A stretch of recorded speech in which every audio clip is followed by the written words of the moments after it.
Have you ever heard of King Siliwangi? Okay.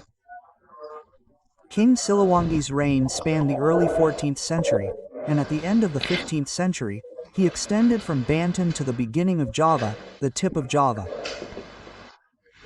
His power was extraordinary. He was still Hindu. And his reign, God willing, when Islam arrived, there was no conflict. It was normal. The ulama were already there, comfortable, calm, and normal. The most remarkable thing was that during an inspection in Karawang, a woman named Nyai Subang Larang was found reading the Quran. Nyai Subang Larang was one of Sheikh Kira's students. Sheikh Kira's real name was Sheikh Hasanuddin. When he returned from Mecca, he was called Kira, so he was called Sheikh Kira. He built his Islamic boarding school in Karawang. Sheikh Quran's Islamic boarding school still exists today. Okay, one of his students was Nyai Subang Larang, reading the Quran. As soon as I read it, I came here, heard the reading, saw who was reading it, and immediately fell in love. Not just my feet, but my heart. Mashallah. As soon as I saw it, I immediately proposed. A ruler, a king, rich, handsome, mashallah. Suddenly, your son is being proposed to. Do you think he will accept? Rich, handsome, a ruler, will he accept? Hello? Not yet. Look first. This is not Muslim. Oh, not using oh, not Muslim. Quran chapter 2 verse 221. Look at the sentence.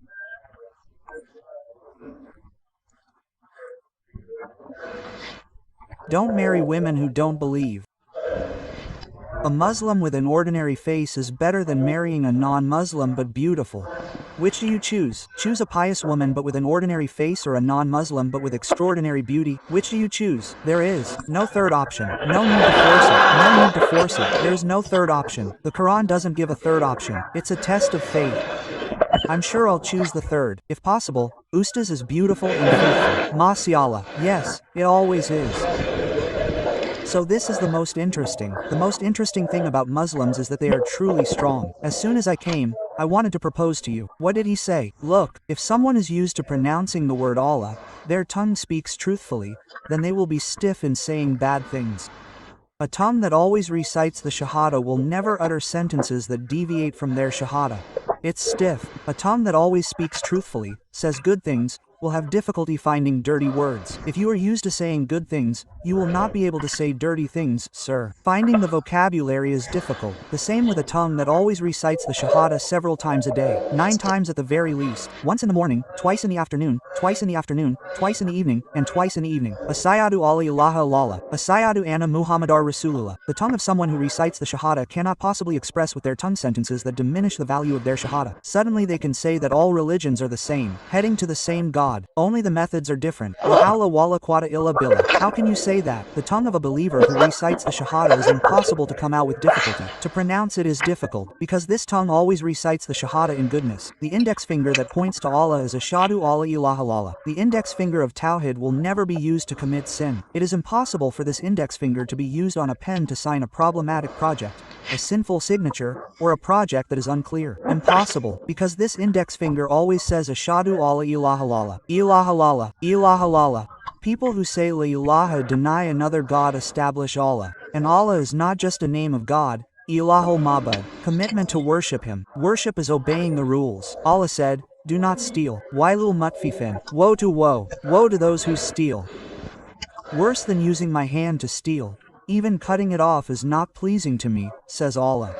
Suddenly this index finger commits an impossible sin. Feet that always step towards goodness can never step towards bad. If your feet are always used for good things, entering the mosque is done in a good way. Wa badakmanina yamsan alal ardi hana. The walk is calm, never crouching. W tamsil ardi marha. It is impossible to commit sin. As soon as you sin, your feet are stiff. Don't believe it? Coming home from here, I casually wore someone else's sandals, just for fun. As soon as I want to wear them, my feet will definitely be stiff. These are not mine, but if you never use them for good things, they are difficult to control. As soon as I want to use them, they are not yours. Not yours. The one that is left behind is even better.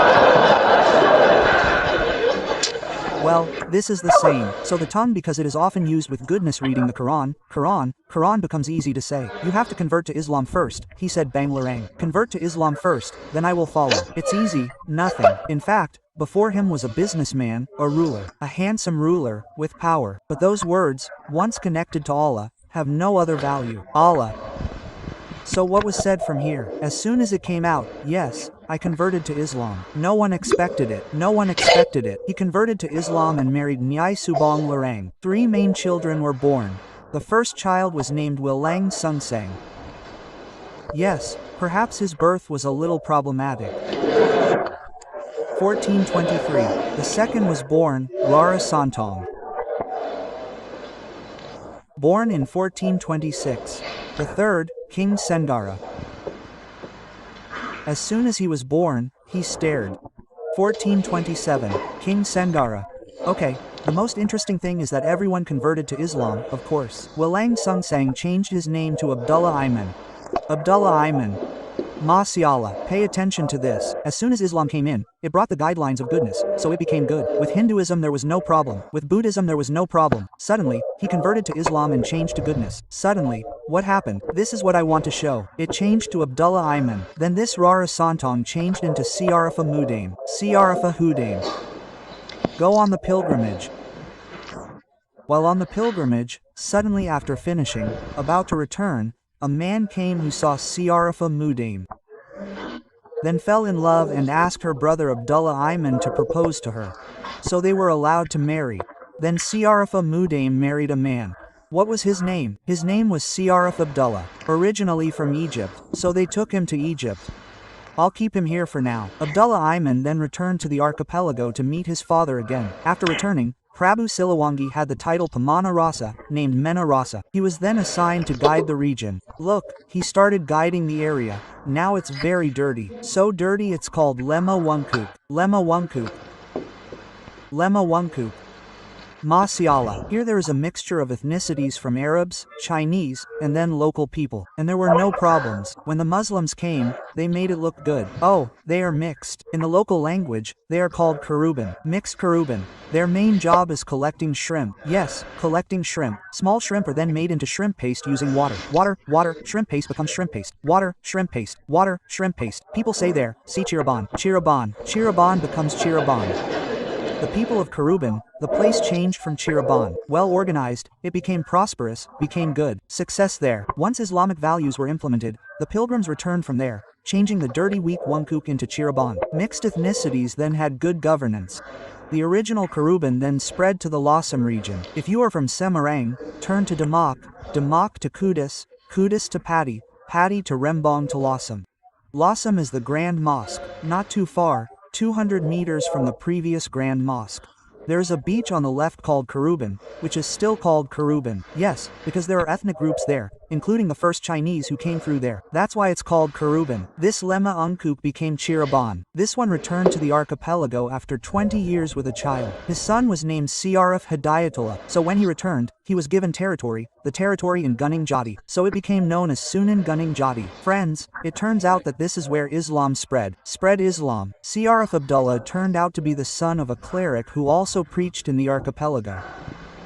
See, the Prophet's madrasa gave birth to someone who came to Baros, spread from Baros, had descendants spread again, preaching, from there emerged civilization, greatness, progress. What happened between these brothers? Siaraf Abdullah had a son named Siaraf Hidayatullah who controlled Gunung Jati. Siaraf Abdullah turned out to be the younger brother of someone named Maulana Ishaq. Who is Maulana Ishaq? That was the son of Ahmad Jumadil Kubra. From Maulana Ishaq, K.H. Ahmad Dalan was born. Come on, let me share. K. Ahmad Dalan's real name is Muhammad Darwis. Then he studied with his brother Muhammad Hassayam bin Asayari. Yes, then he first studied with K.H. Salah Durat in Semarang. Then he went to Mecca to study with K. Ahmad Khatib al-Minangkabawi with Sheikh Atarmasi. He studied there again. Then Muhammad Darus changed to K.H. Ahmad Dalan bin K.H. Abu Bakar. Right? Bin Kiai Ilyas bin Kiai Sulaiman bin Kiai Murtado bin Demang Jurang Juru Kapindo bin Demang Jurang Juru Sapisan bin Kiai Gerbiku bin Malana Ishaq. Exactly the same as he founded Muhammadiyah then on November 18, 1912. Exactly the same as the lineage of K.H. Muhammad Hassayam bin Asayari who founded Nadatul Ulama on January 31, 1926.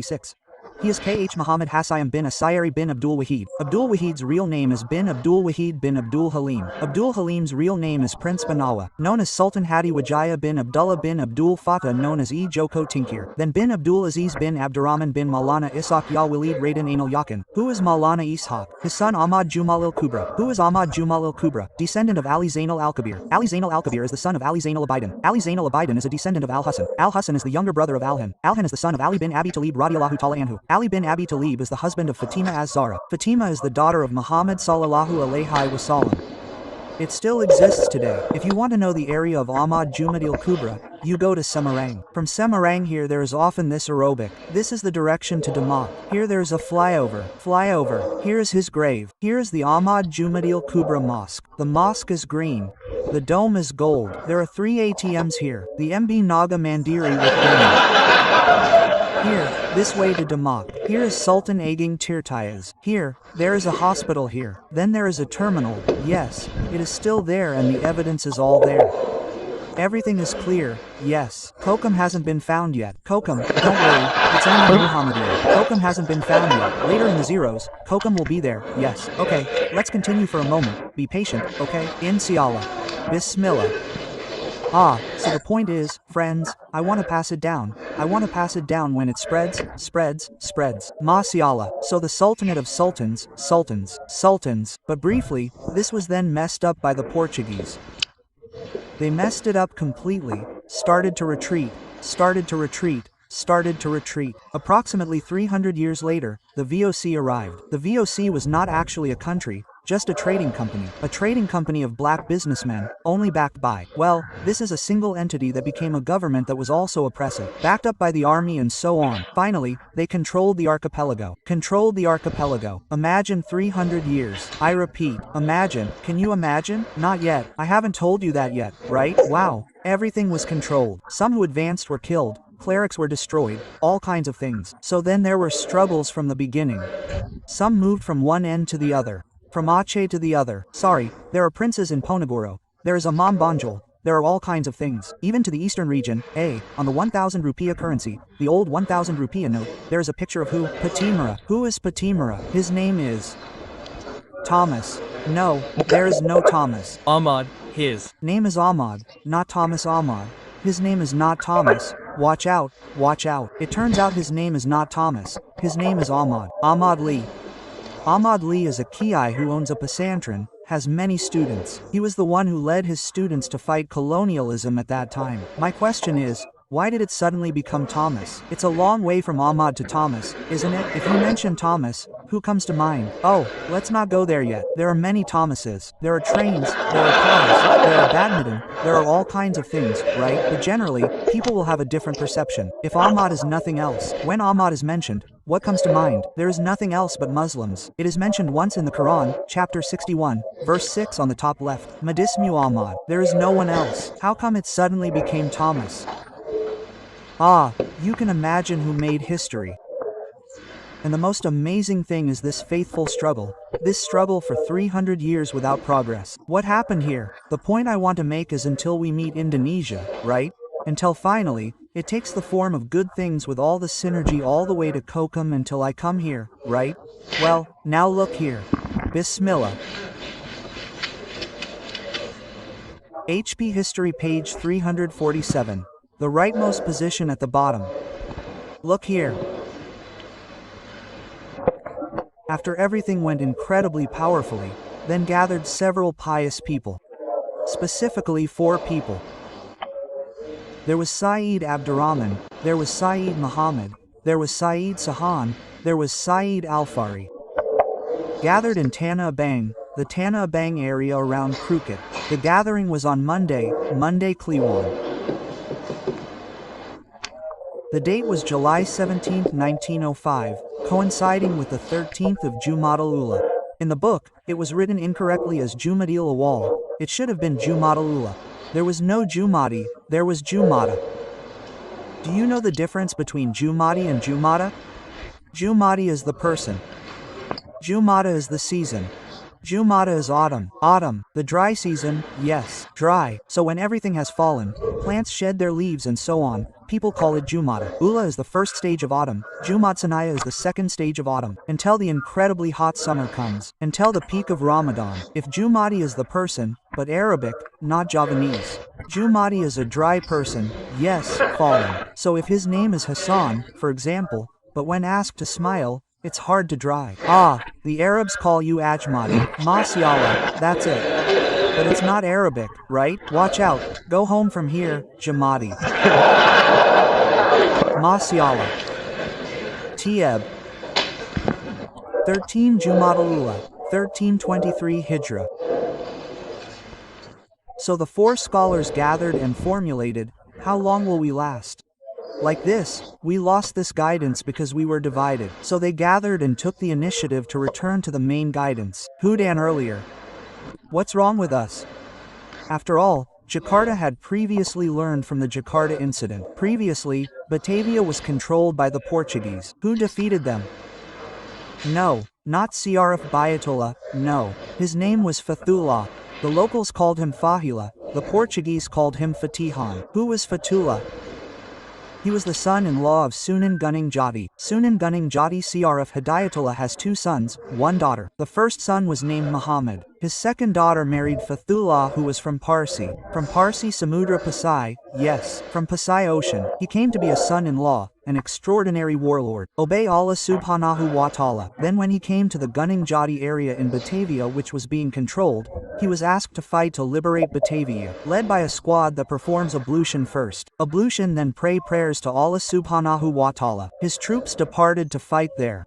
And, thank God, with Allah's permission on the 22nd of Ramadan, yes, 923 AD, yes, at that time 923 Hijriya, 923 Hijriya, 22nd Ramadan coincides with the 22nd of June 1527, then the Portuguese defeated. From there, the name was changed from Batavia to the name of gratitude to Allah because it was opened by Allah, opened, called Fatah, returned to the first verse of Surah 48.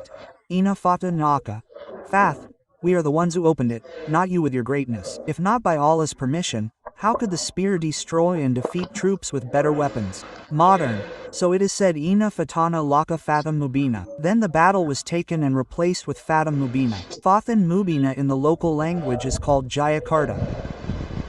Jayakarta. Jayakarta is shortened to Jakarta. That's why Jakarta's birthday until now is the same as when it was liberated by Fathullah. June 22nd, 1527. Every June 22nd, the birthday of the city of Jakarta was born, meaning it had not been born before. Who held it? Allah. In whose hands? Muslims. When Muslims came, Jakarta became Jakarta. Allahu Akbar. Allahu Akbar. Clear? Yes. Okay. So, friends, this has nothing to do with other periods. We simply want to convey that history proves that wherever Muslims are present, they have brought goodness, including to this nation. Be careful. So, if there's anything bad from Muslims, it will affect our nation. You will be better, Allahu Akbar. This country will be prosperous, good, and extraordinary. Because amen isn't enough. Let's return to that first. Look here.